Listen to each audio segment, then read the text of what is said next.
Tribe, what's poppin'? I'm Big Kuda, aka Cool DMG baby.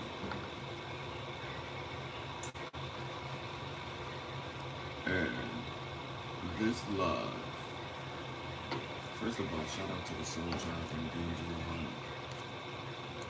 100. This live is specifically pertaining to, one second, guys.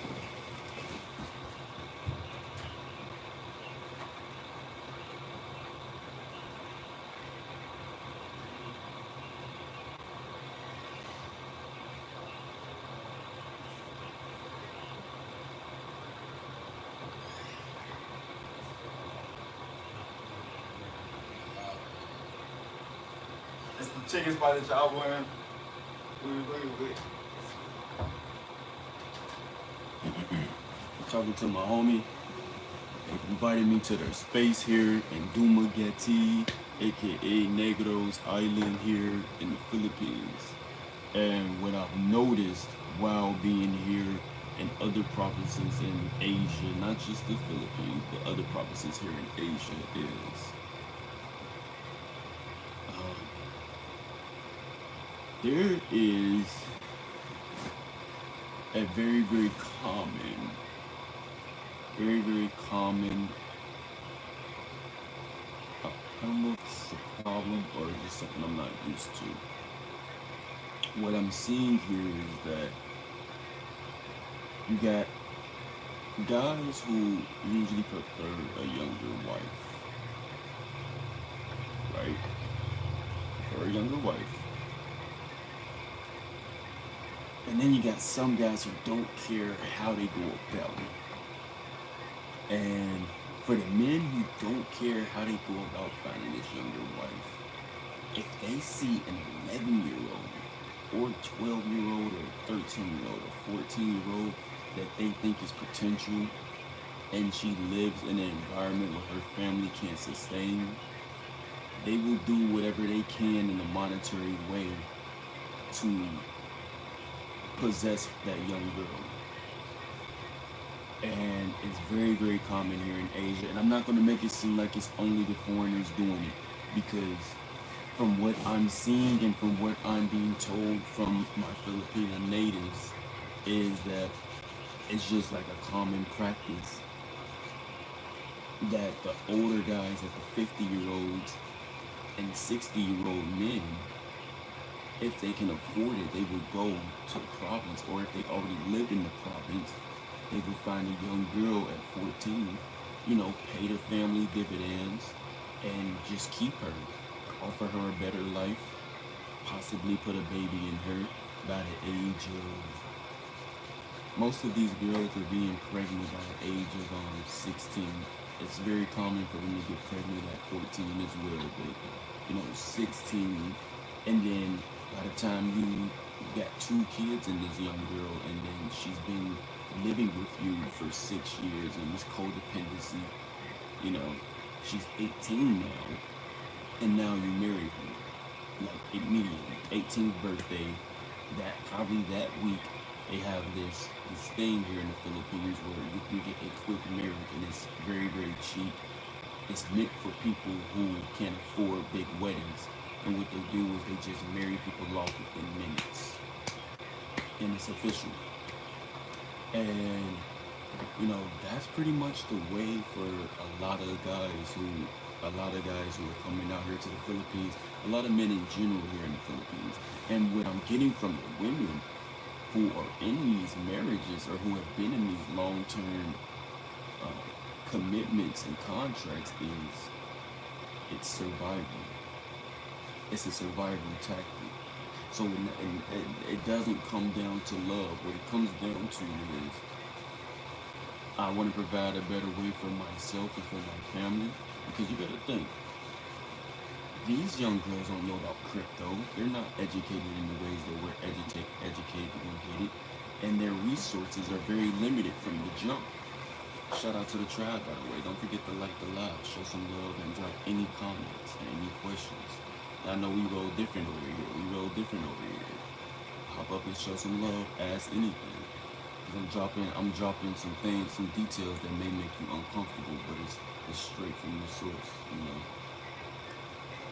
the ladies that grow up here, they may not have access to the things that we're aware of, and these guys bank on getting them before they get this information about life, before she learns about the outside world. And you know, you hear guys say things like, "Oh man, I don't want a girl that's westernized," and then you know that's their preference. But where do we draw the line between them thinking, "Oh, I don't want a woman that's westernized," and them going, "Oh man, I don't want a girl who knows anything about the world. I don't even want her to know. I don't want her to know about taxes. I don't want her to know about situationships. I don't want her to know about losing virginity unless it's to me." You know,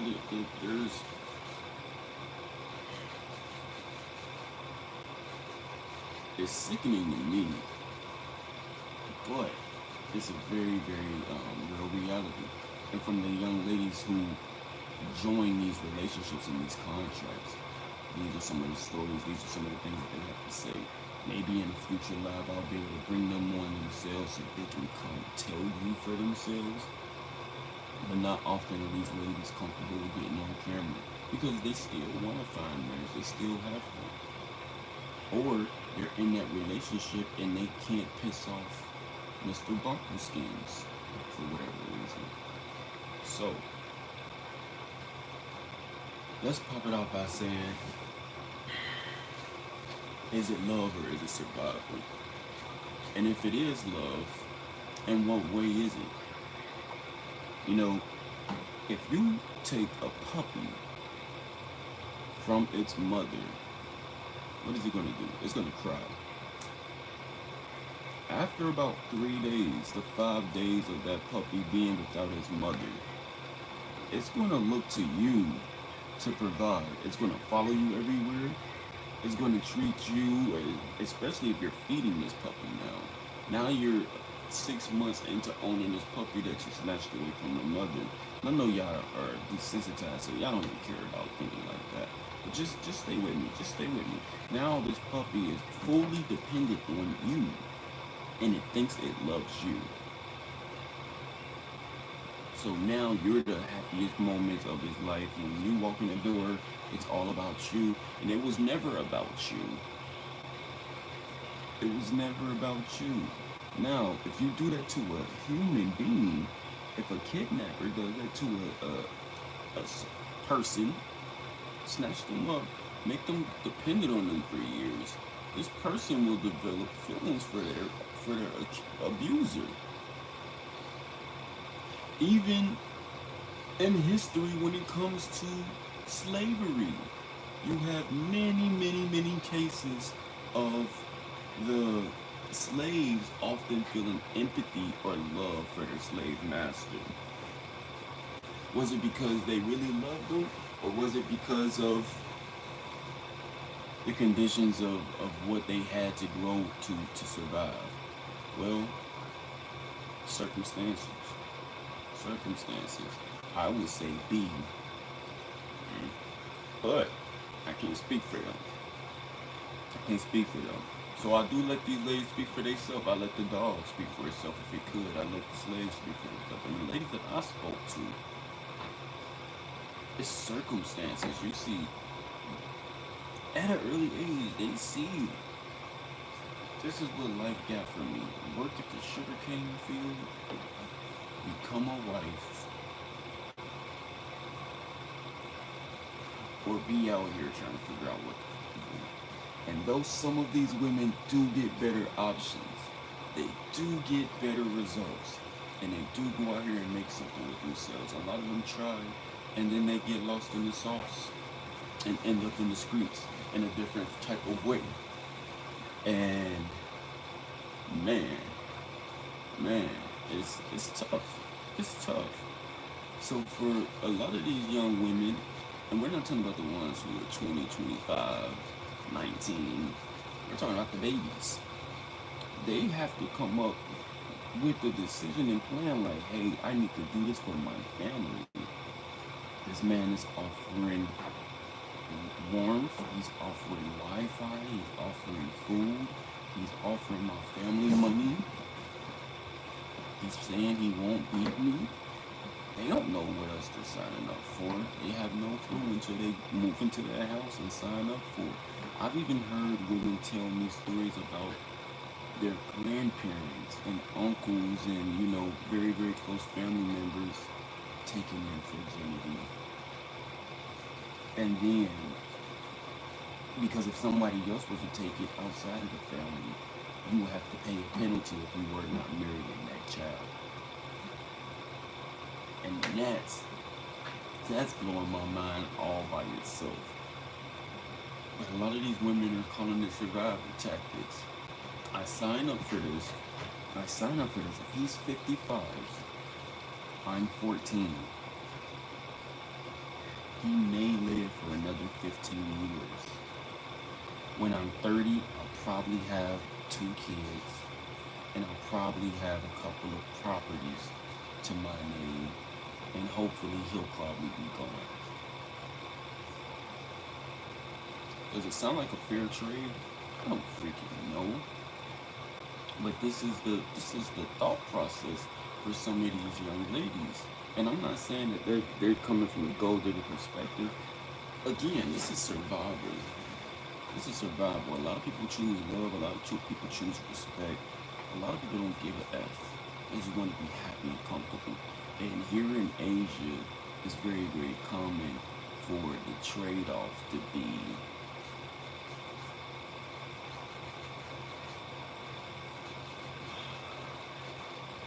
it's really common for the trade-off to be transactional. I do this for you, you do this for me. So, is it like this all over? Is it like this all over? Maybe. In America, we're a little more bougie. We have access to information, which is opportunities. But it's like that in some areas in Thailand. It's definitely like that in China. It's definitely like what I'm starting to see is that this isn't going away no time soon. And the least that families can do to prepare these girls for these circumstances is just try to give them as much game as possible, because it's going to happen. Not to everyone. Sometimes, like I said, they outlive the relationship and the marriage, and then they get a free life by 25. And then other times, you find yourself married for 35 plus years because you're treating the man so good, he's actually living longer. or he met you when he was 40. Maybe he met you when he was younger. For the guys who walk into these marriages, the benefits seem phenomenal. One, you get somebody who has not been out in these streets, so that thing is not traumatized until you penetrate it. Two, you get to train and raise this woman to be what you want. After about 3 years, she's going to know how to make their favorite meal. She'll know when to shut up and when to stop speaking on certain things, when to get out your face, how to clean up your home. When you're in public, how she better move. You're still raising a child. You're just raising a child into being your wife.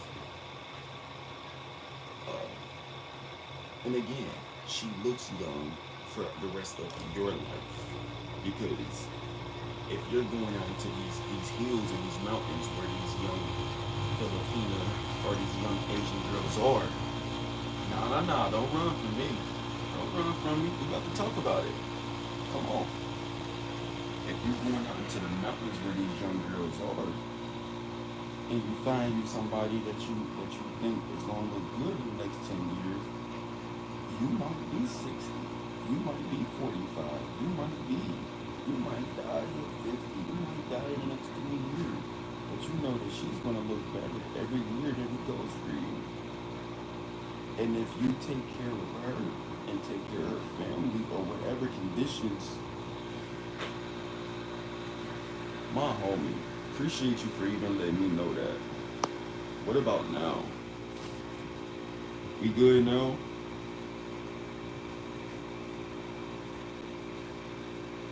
Are we good now? Let me know something.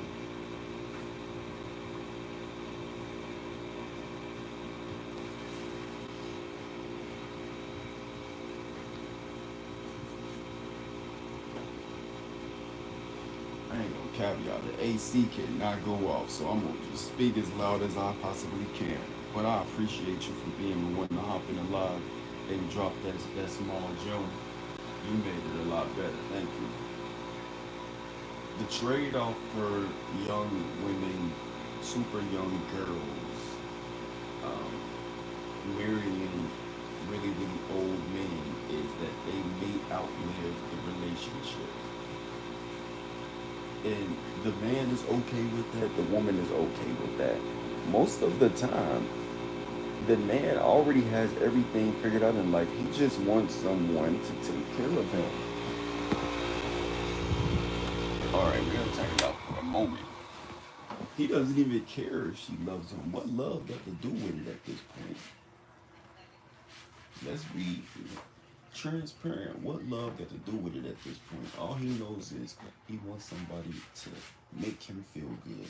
These are the ways that you're going to do it, and this is what you get back in return. If you're okay with those stipulations, you're coming with me and we're moving here. And I may give your family a little something for their, um, for this to go smoothly. But if you're not okay with it, okay, fine. I'll go to another province or I'll find another girl who needs this for her family because I know what I provide. This is not my perception or my perspective. This is the reality of what it is. It's a trade off, you guys. What's love got to do with it? When I go to the clubs here in Asia, most of the time, most of the time, the young ladies who are in there dancing on an older man, she won't give an indication that she's not interested. When they approach the older guys, they're walking up to him with the perception that, hey, I'm about to give you the best night or time in your life. Why? Because she's fully aware of the trade off now. And she understands, hey, this may be a business opportunity. Marriage is a business, by the way. If you're not aware that marriage is a business, maybe you don't know what marriage is. So that's not even about love. And we're not just talking about only Filipinos, but hey, I'm in the Philippines and I get stories from Filipino women. So I'm just comfortable talking with you guys about these stories, man. Hey, it gets real. I don't think love got anything to do with it. Love may be when she found that young boy that she grew up with, and they had a baby early. Maybe. Love is when you find somebody who respects your love languages. Maybe. Or love is just a chemical reaction. Maybe. What it comes down to is when you come to Southeast Asia, your money, your resources speak louder than words. And if you add words to it, bringing out a command, depending on how big your pockets are and where you make that command, It may come true. So now that we have these 30-year-old women who have reached the age of not satisfaction for the older men, they are the ones who they are looked at like the leftovers, no matter how attractive. She may have her life together, she may be retired, she may have already married an older man and she's single now. Whatever the case may be, by the time she's 30, she's looked at like the leftovers, and none of them want her. Now she could possibly find a man around her age, but by this point, she's already done all of this. Maybe she's interested in finding a young fellow like myself to bring back that groove that Stella lost. Maybe she's bitter and she just wasn't chosen because of so many other things. These are the women who come out with the stories and they speak loudly. Ooh, they speak loudly. Soul Tribe, tap in. Y'all got any questions? Anything to be said? I'm gonna put it like this, you guys. Here in the Philippines, love can be found because the program here is to find someone to love you and be married. Like, that's the traditional program. If you strip them of the program, what you have left is, do I really like you or not? I think here in Southeast Asia, women are willing to put aside if they like you or not, versus America. She got to decide if she likes you in 5 seconds, or you're not about to get no play. It don't matter if you can help her family out. It don't matter. And that's not always the case, because for some women, it does. It's the complete opposite. And I won't say that all women here are like that, because I know many women who don't give up how much money you got here in the Philippines. I know women here that go 50-50 with you and that are actually attractive. I know women who are very, very mature and still have a young, energetic attitude about life. I know women here who are completely dark skinned, Filipinized, and extremely beautiful, still break necks all throughout the city. We're not about to just put Filipino women into the small box like they can't think for themselves and they're all victims and they all get married at young ages because they were programmed. No. The Filipino women know what they got. They working with something for sure. What we talking about is the exchange of marriage. A lot of them look at marriage like it's a survival tactic. She's going to give you what you need, no doubt about it. Whether she married you because she loved you, or whether she married you because she needed you, or you found her. I'm just saying. I'm just sharing the reality, actually. Here it is. The men who go out into the provinces, they don't need that girl to love them. They just want what they want. The young girl whose family decides to give her away, or that decides to go away with that older man, she definitely doesn't love him. She doesn't even know him. She's just thinking about survival and helping her family.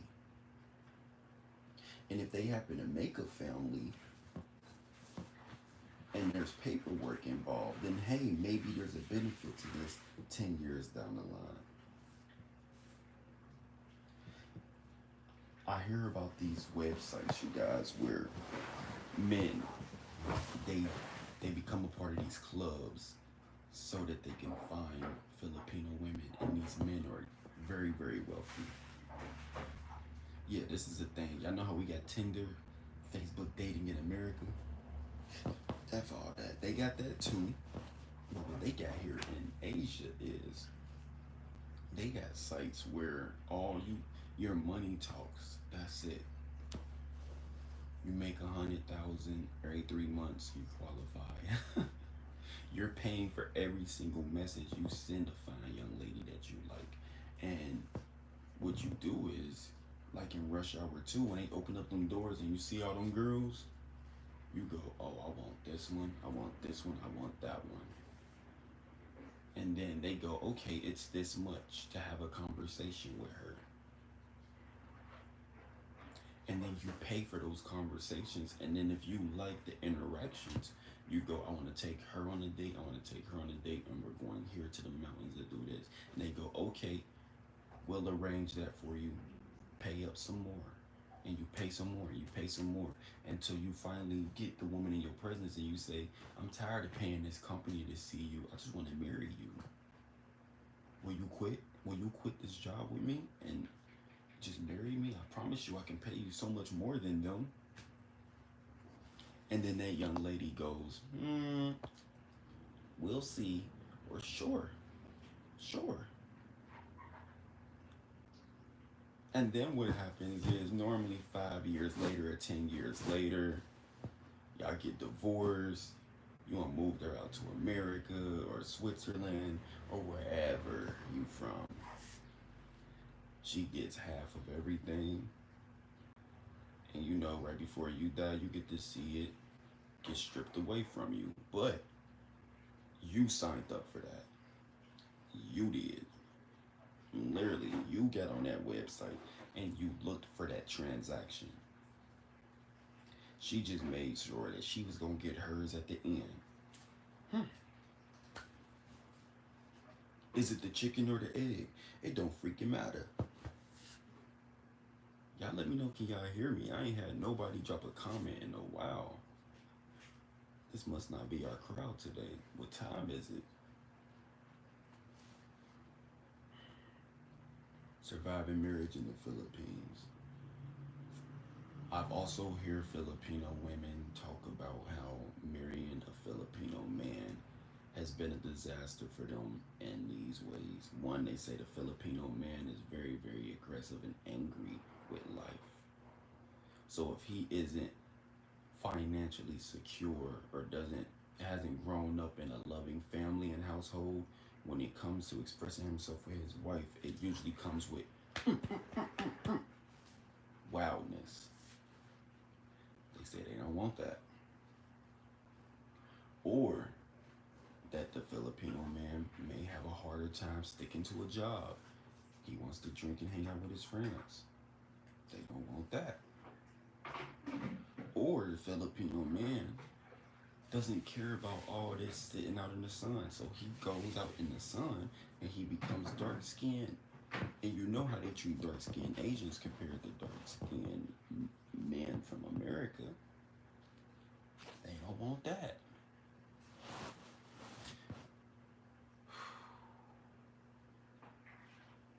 It's tough, right?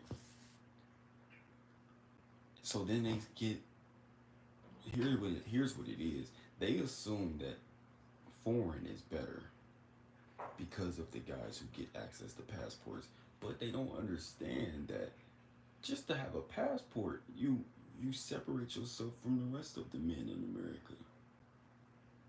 They don't really get to see what it's like over there in the States or around the world. All they get to see is the people who come with passports to their country. You feel me? You feel me? So yeah, she may assume that the foreign man works harder in life. He gets more money. He's calmer. He's not abusive. That's because he's in a foreign country. His life is over if he puts his hands on you. Yeah, he got a little paper. He had to pay $1,500 just to get over here.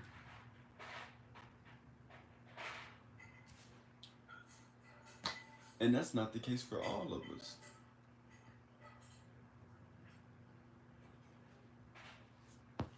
Is it a fair trade-off?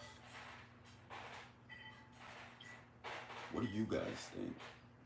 I'm gonna have some of my Filipino friends come on camera with me in a couple of days, or maybe when I get back to Manila, and we're gonna share more about the exchange of surviving marriage here in the Philippines, because there are some people who are extremely in love and it works for them.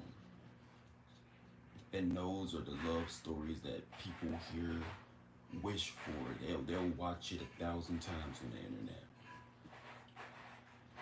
The idea of finding love, finding your match. And then there's the not so much talked about reality of the Filipinas here who they gotta survive. Now survive don't mean you selling that thing. Survive may mean you got you an old head. Or you may have an attractive man. It isn't always the scenario of you're not attracted to this person. It isn't always the scenario of them being extremely old. You may have found you somebody who actually loves you and you love them. And they can provide or meet you halfway. There are these scenarios, these cases, these experiences. You may find a husband that wants to cook for you. You clean the dishes, he cooks. Somebody who cares about your opinion, lets you speak.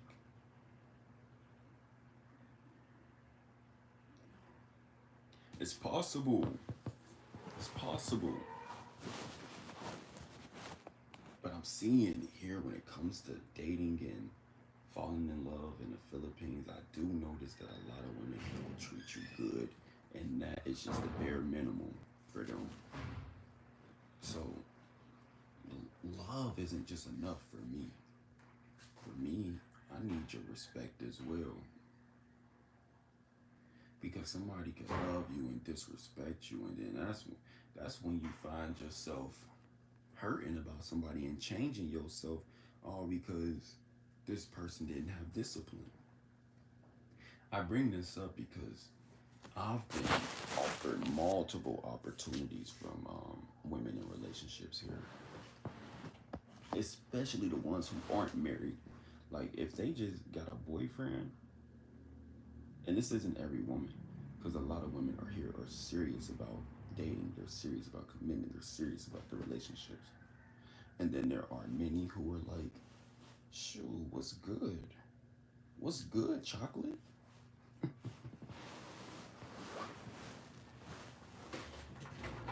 They don't even realize that they the ones that'll never get a chance. Because if you're willing to do that to your lover right now, what you willing to do to me when the next foreigner come about? Yeah.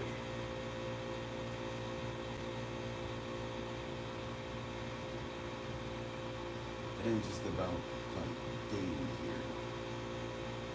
For me, I'm not here looking for a wife. If it happens, okay, cool. Shout out to Cool DMG. I'll show some love in the comments. Hopefully I got it on the vlog.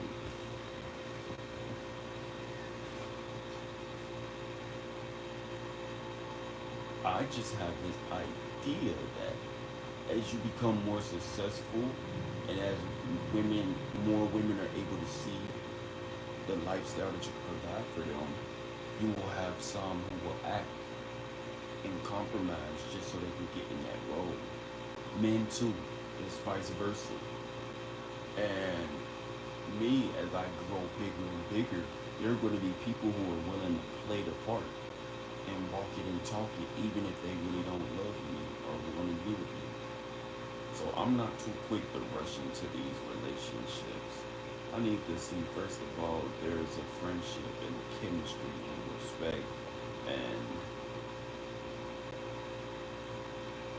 so many other things.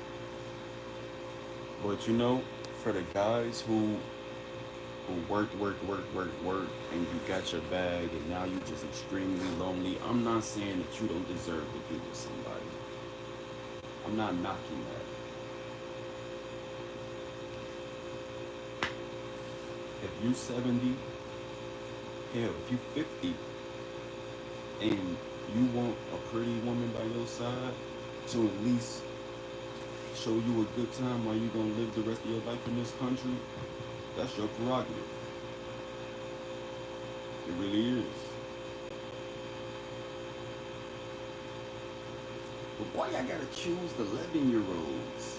Like,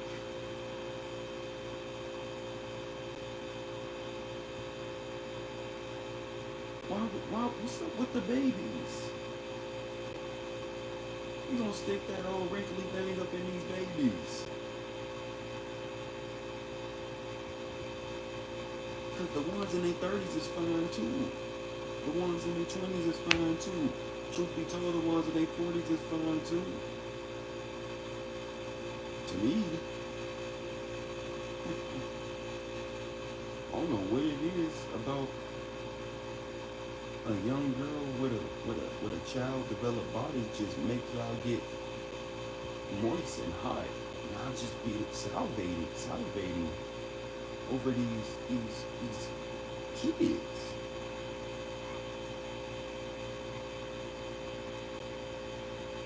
Oh my gosh. Just thinking about it. But is it a fair trade? You know?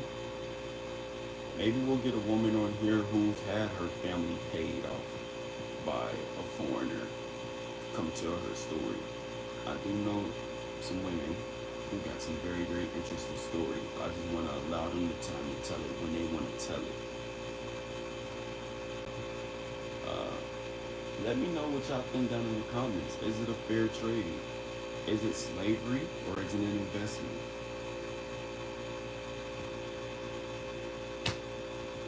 We'll be back with another live banger. I'm dropping daily YouTube videos. That means for the next 30 days. Well, I'm 12 days in. Actually, I'm 15 days in right now to dropping a YouTube video every day. So check out these vlogs. And I'll be back with another one for you guys. So try. No shade, man. It just is what it is. I'm out.